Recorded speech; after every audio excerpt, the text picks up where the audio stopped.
One sentence, one portrait, and one trip to a museum completely changed my trajectory as a photographer. Let me back into that a little bit. When I started my career as a photographer and was getting the business going, I eventually landed on I was going to be a headshot photographer, focusing on professional headshots and headshots for actors, which is still a large part of my business to this day. As that got rolling, I decided I wanted a little bit more, and at the time, the term glamour portraits were a thing, not glamour shots, not the pop collar thing, but just a different style, you know, magazine style, whatever.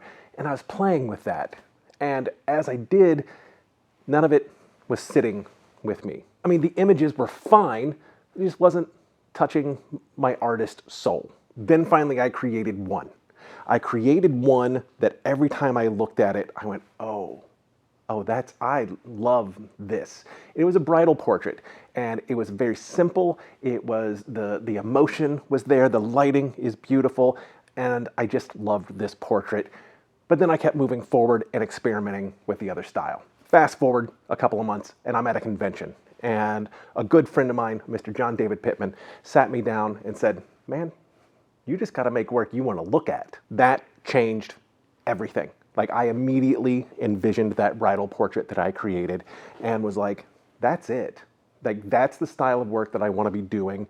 Is there a market for it? If I'm creating this old style of portrait, will people buy that?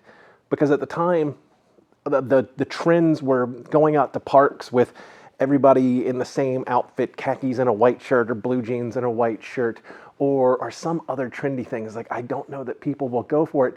And then I thought, does it matter? Does it matter if people will buy it or not? Because your headshot business is already doing fine. So if you do this other thing and it doesn't go, it's okay. You still brought the art into the world. So I worked on that, and I worked on perfecting that style of portraiture, of the lighting, of how I wanted the edits to look. And then my wife and I went to the Cincinnati Museum of Art. On that trip, pretty close to the end of it, actually, somewhere up on the second floor, there's a painting by an artist named Joseph DeCamp. That painting is entitled Woman Drying Her Hair.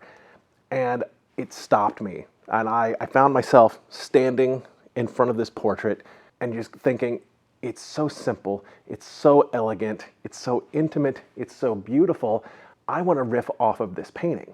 A friend of mine came to the studio and we did just that. And once I was finished, even before I got into any sort of edit, which it needed very few, I was like, this is stunning.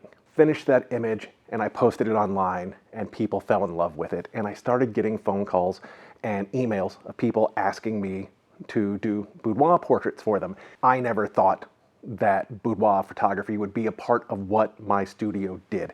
I assumed that it would always be headshots, and it is. And we would be doing classic portraits, things that might go over somebody's fireplace, things that might go in somebody's den.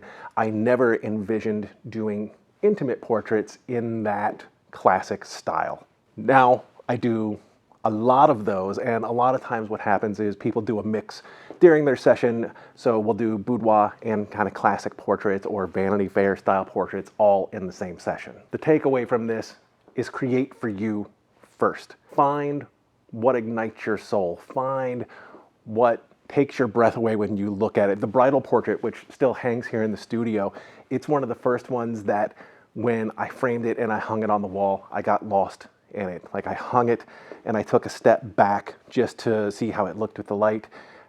And then I found myself sitting on the couch, and then 45 minutes later, I found I was still sitting there staring at it.